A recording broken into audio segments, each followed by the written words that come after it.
Welcome to the Impact of Educational Leadership podcast with ID3 for Isaiah Drone III. This show was designed to provide an exclusive forum on educational achievement gaps related to learner success while discovering relationships and family issues in a diverse setting.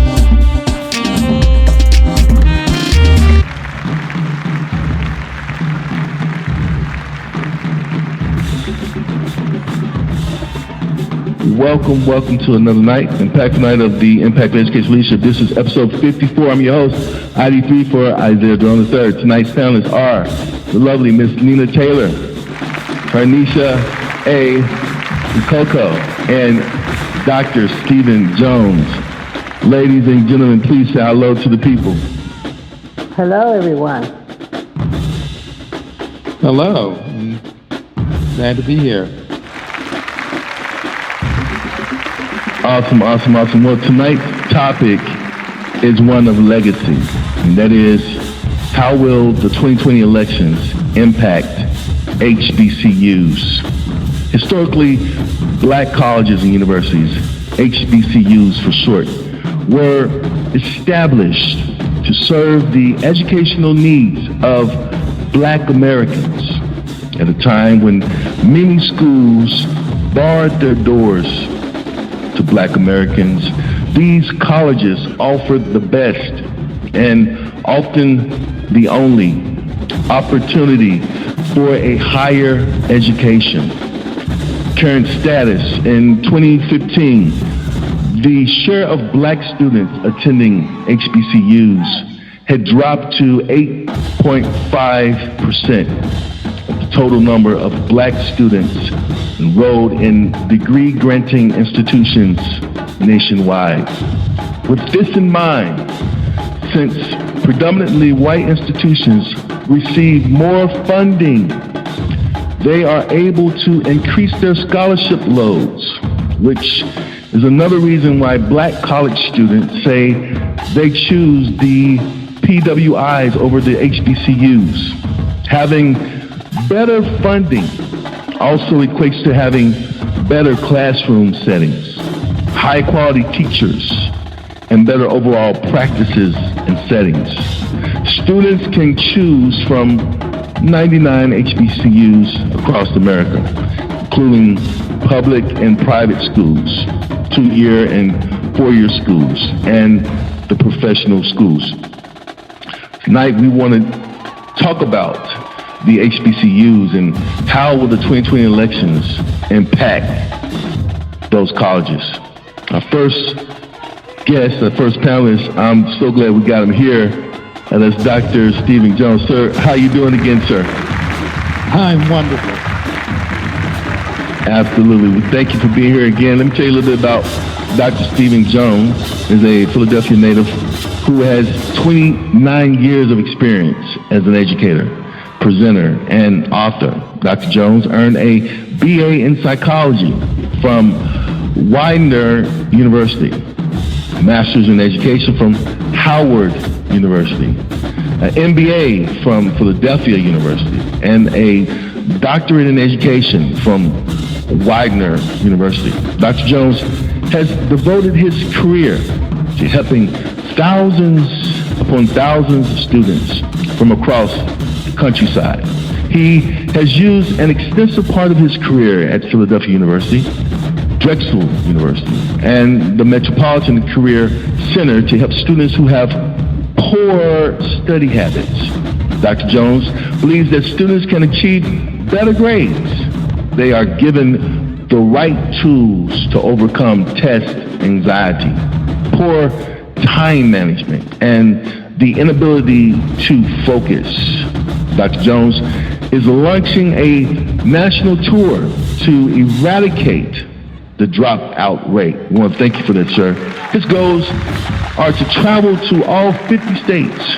Dr. Jones has launched this national initiative, or will launch this national initiative to save youth, and he will present study skills and leadership workshops across the country. He has written 3 books. 1, 7 Secrets of How to Study. 2, Parents' Ultimate Education Guide. And 3, The Ultimate Scholarship Guide. Over 45,000 students, adult learners, parents have benefited from his books. The books have been purchased by schools, colleges across the country, and corporations. Dr. Stephen Jones is a household name. He's been featured in the likes of Teachers of Color magazine, Essence, Ebony magazine, Diversity News, and has been a national recognized guest on numerous social networks, television, and radio stations, including NPR, CN8, WPVI Channel 6, Pennsylvania Cable Network, WHAT What, WDAS, and WURD Philadelphia, PA, Radio 1, Daytona, Ohio, and KNUS, Denver, Colorado, In Charge Radio, Orlando, Florida, KXIC, University of Iowa, KJLA, Los Angeles, California, WMM, Miami, Florida, and LIB Radio, Inglewood, California. If you'd like to contact Dr. Stephen Jones after this, you may reach him at www.drstephenjones.net. He spells Stephen S-T-E-P-H-E-N. You know, Dr. Jones,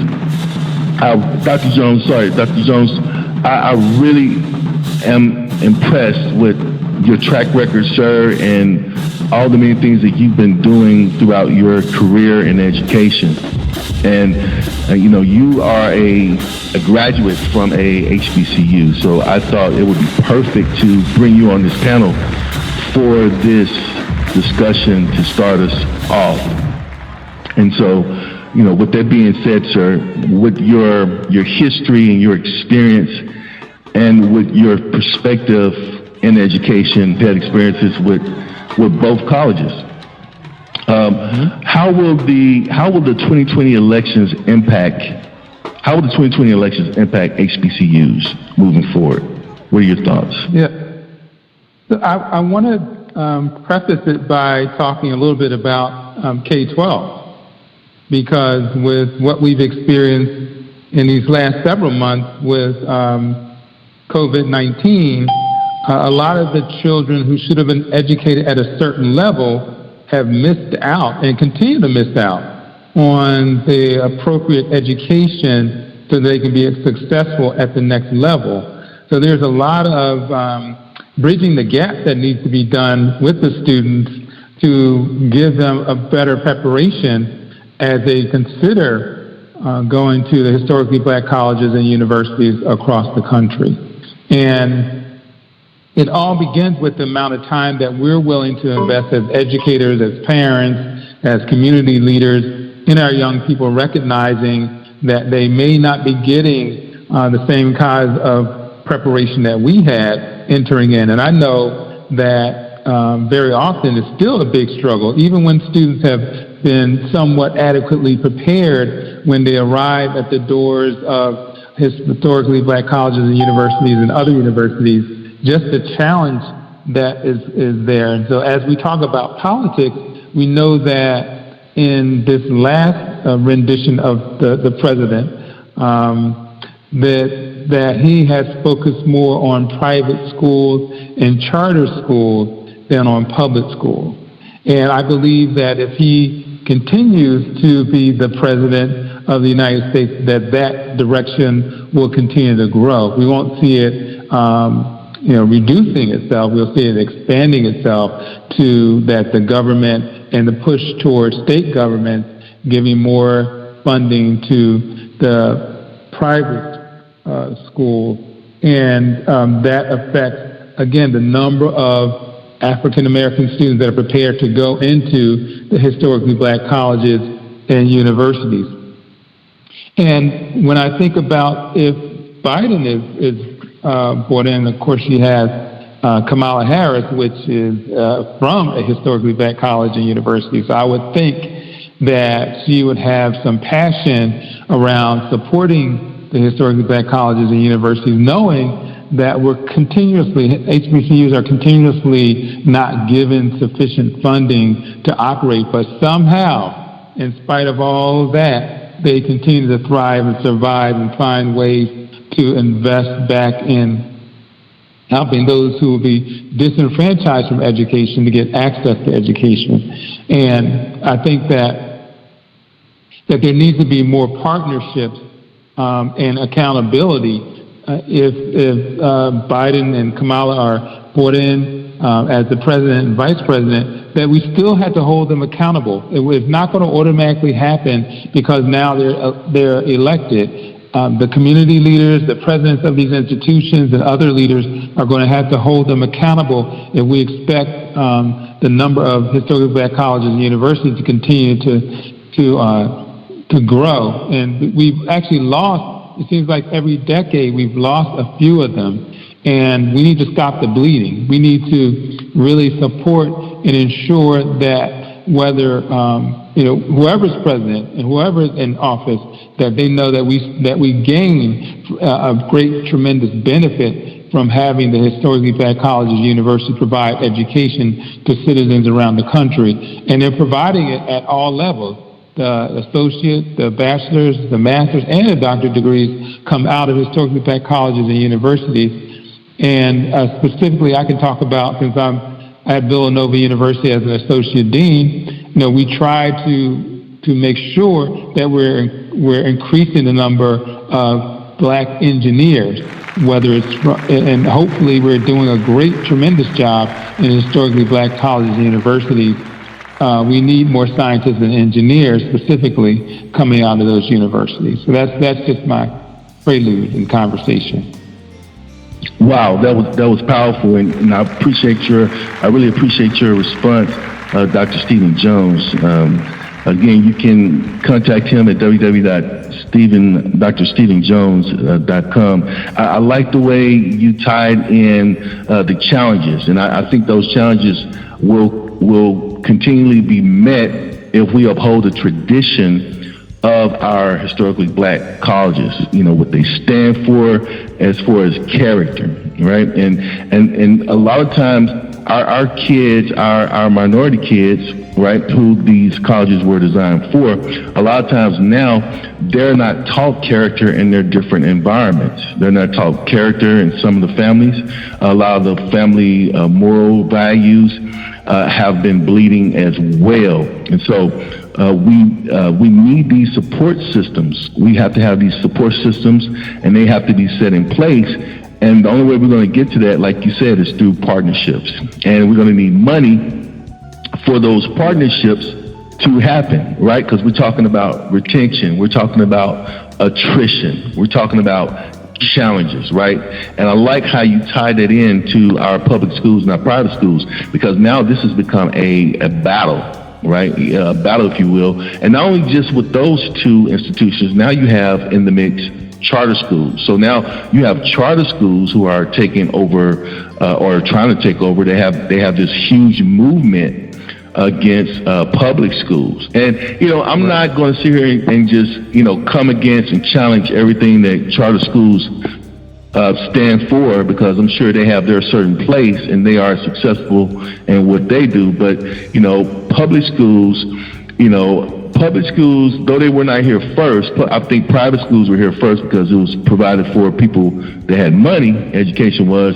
But public schools, their arms reach into every community and give education to all of our children, right? And so we need to support our public schools, because without our public schools, we won't have HBCUs as well. So I really like the way you tied this into tradition, and that tradition is experience. And this is why we have on the panel our next guest, if you will, and that's the lovely Miss Nina Taylor. Miss Nina Taylor, please say hello to the people.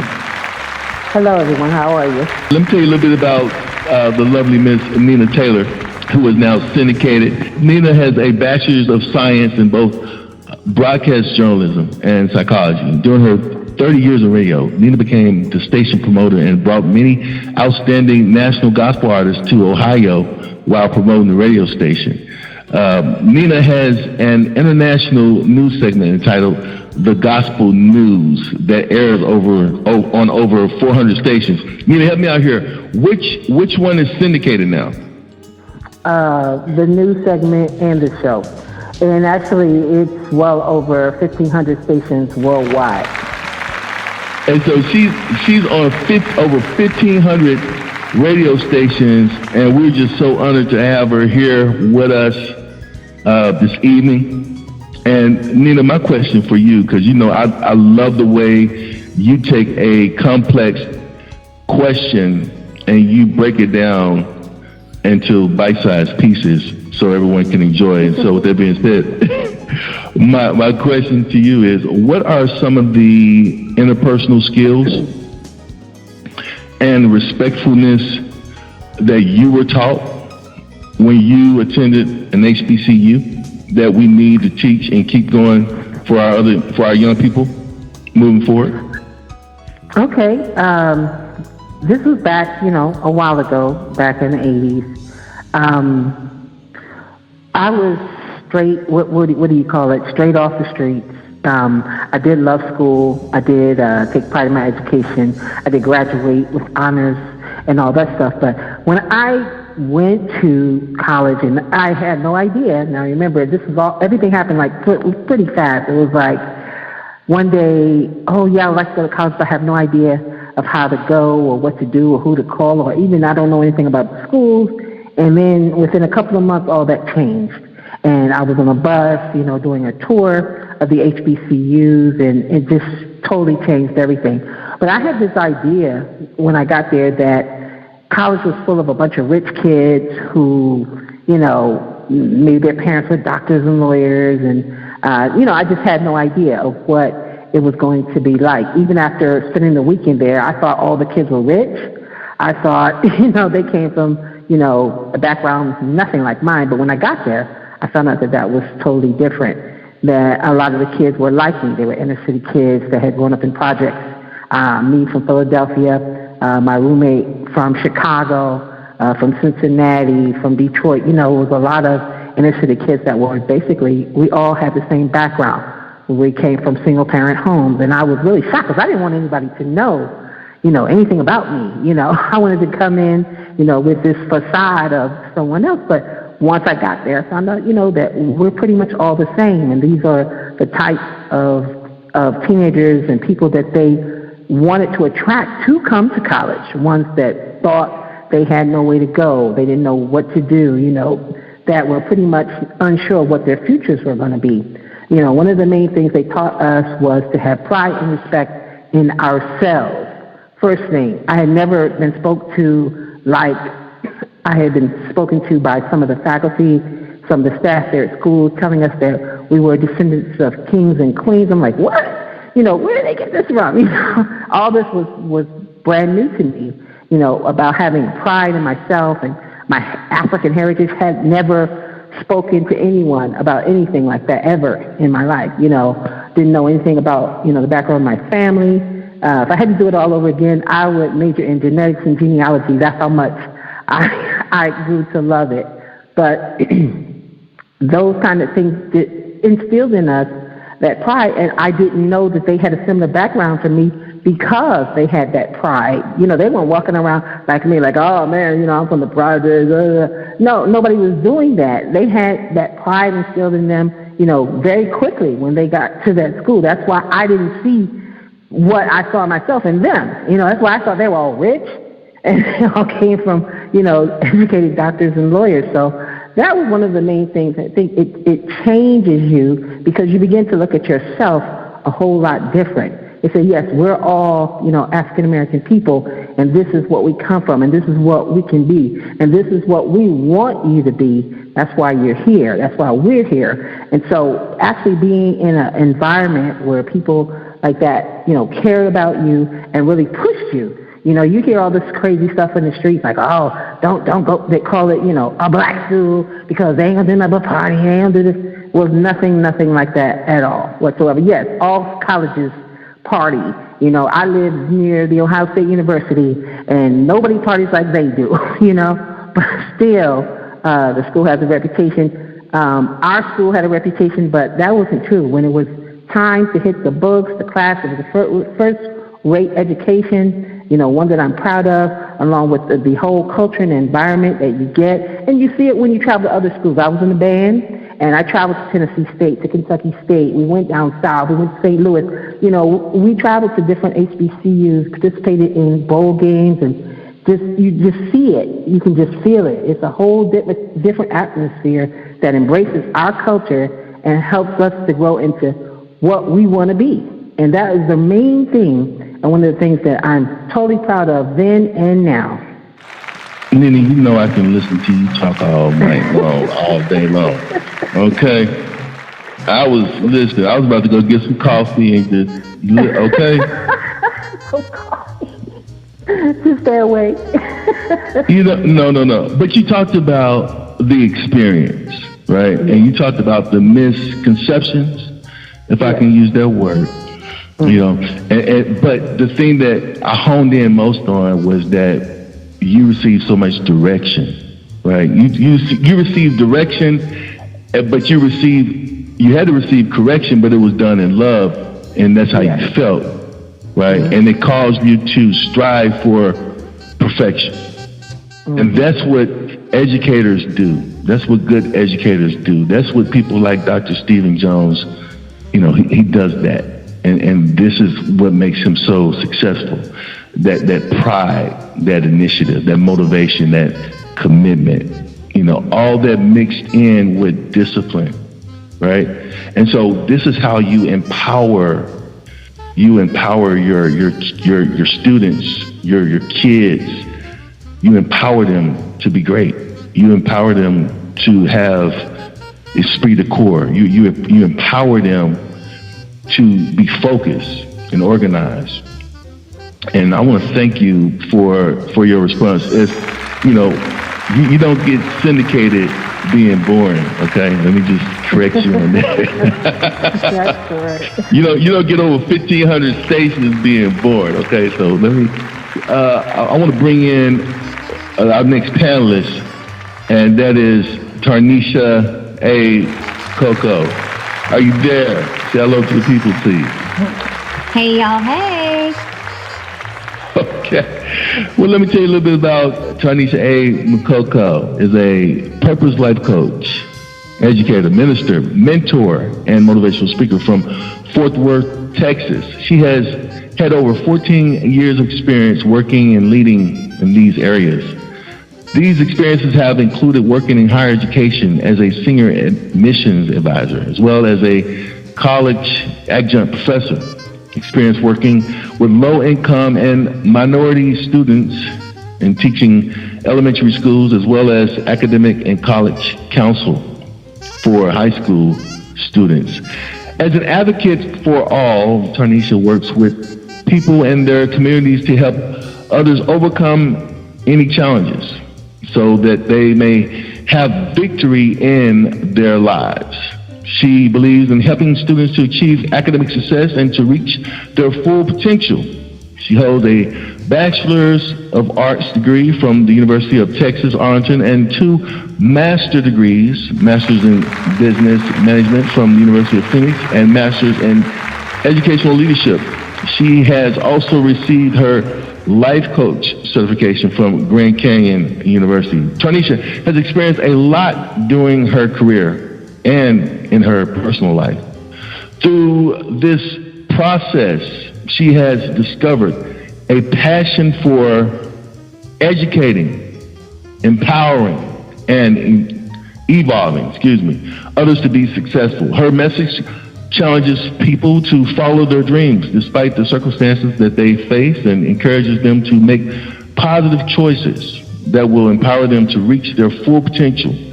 She loves the idea of meeting people where they are and helping them to set goals and a vision to achieve a position in their life where they are confident in their work and abilities to be successful. With that being said, my question for you, TarNeisha, is this. Why, in your own words, is it so important to have passion for educating others to be successful citizens in the United States? That's a great question. And it's actually so key. So being able to educate, empower, and evolve is definitely the key to helping others change their life forever. And let me explain to you why. So, okay, it's important to be passionate about educating because knowledge is power. I know it may sound cliche, but it's true. And we never stop learning. And if we, as the educators, mentors, coaches, leaders, or whoever you are, aren't passionate about what you teach others, then why in the world should others who are assigned to us be? We should also be passionate about empowering others to be able to pass on tools, resources, and different methodologies to remind them of their power and to lead and to guide them towards their purpose in life. And last but not least, we should be passionate about evolving, y'all, because when you look up the definition evolve, it means to develop gradually, especially from a simple to a more complex form. So this tells me that none of us have arrived, meaning that we're not at the place where we should be. There's always room for growth and to not remain in the same place. Some of us would like to call this remaining stuck or just being just simply in the same place. Evolving, on the other hand, involves growth to make us better, wiser, and stronger in all that we strive to do. So we should strive daily to become better, wiser, as well as stronger in every area of our lives, period. So your goal should be when you wake up every morning, you should strive to be a better you. Take myself, for example. I'm a life coach as well as a speaker. Even though people seek me for advice on things, I'm not an expert. I yearn to enhance my skills and continue to make myself better, wiser, and stronger to grow as well. I'm not exempt. So as a matter of fact, I'm currently in a coaching program myself called The Next Level with Dr. Kristen Guillory, and she, as my coach, is passionate and challenges me, and it makes me want to do more. And believe it or not, we're an all-Black cohort group. So I'm similar as a coach and an educator myself. I too challenge, empower, educate people, which will prayerfully lead to evolution for my clients and all those God allow me to come in contact with. So actually, I'm on both sides of it. Not only do I educate people, but I too want to learn myself. I'm like a sponge, eager and willing to learn, as we all should be. But I do want to leave a few tips. One, remember, you're not done. You are striving to evolve daily. Every day you wake up, that should be your goal. 2, remember to ask for help. No question is a dumb question. It's only dumb if you don't ask it. And 3, remember it's okay to start over. Some of us need to give ourselves grace. If at first you don't succeed, try again. And it's okay. Because life isn't a sprint, it's a marathon, and you just have to pace yourself and give yourself grace. Thank you for the response, TarNeisha. Mukoko, you know, when you were speaking, what I honed from what you said was, well, I thought about, I'm just going to be honest with you, when you were talking, I was thinking about working out. I thought about the gym. And in the comparison there, it's kind of funny, but it's really deep, and it's something that we can unpack because, you know, education is a gym, right? It's an environment. Right, absolutely. It's an environment. It's an environment. You know, the gym is an environment, and so is the classroom, right? But see, in the classroom, there's books. You know, those books are the tools or the weights that we use to work our brain out, right? Or to develop. I like that word. Or develop our thinking. Right, because we're becoming educated, right? Because of that environment, because of the setting in the environment and the practices in that environment. Just like a gym, you know, there are weights, right? And so in these environments, we have to have, if we're going to be successful, like you said, if we're going to be empowered, like you said, if we're going to evolve and be successful, like you said, we have to have those coaches. Right? Like you have your life coach. We have to have those coaches. We have to have those teachers, those educators, right? To show us the way. We may be lifting a weight up incorrectly, right? And we will injure ourselves, and we won't be able to get a full workout because the technique is off. And so now we have teachers teaching us the correct strategies and how to learn. And this is why, like you were saying, evolving and empowering is so closely knitted to HBCUs. I really love this discussion, and we're almost out of time here. But before we go, let's talk about some takeaways. Let's talk about some takeaways of the discussion tonight. Who wants to go first? I'll go first. Well, I took away, actually, when I'm listening in, I listened to Nina and TarNeisha, so I was taking some notes from them to impart the whole idea that, there are a lot of us out here who care deeply about the value of education, and we want to infuse that into our communities, and it's going to take a team effort to make that happen. Each of us have a role to play, and that we ought to not get tired of doing the thing that I say God has commissioned us to do, to empower our young people for a better future and for a better country. Awesome. What I took away was, I don't know, I want to do more than I can, because right now I teach 5-year-olds. I teach kindergarten reading to special needs children.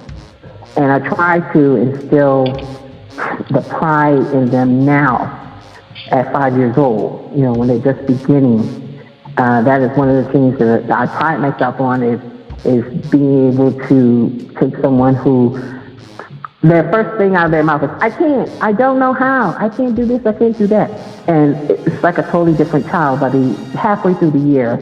And I think I just want to concentrate more on developing them and to having more pride in themselves early on.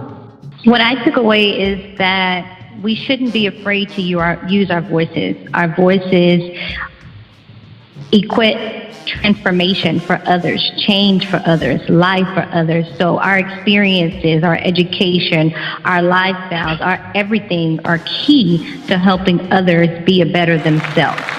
And so we should strive to definitely use our voices to help impact that.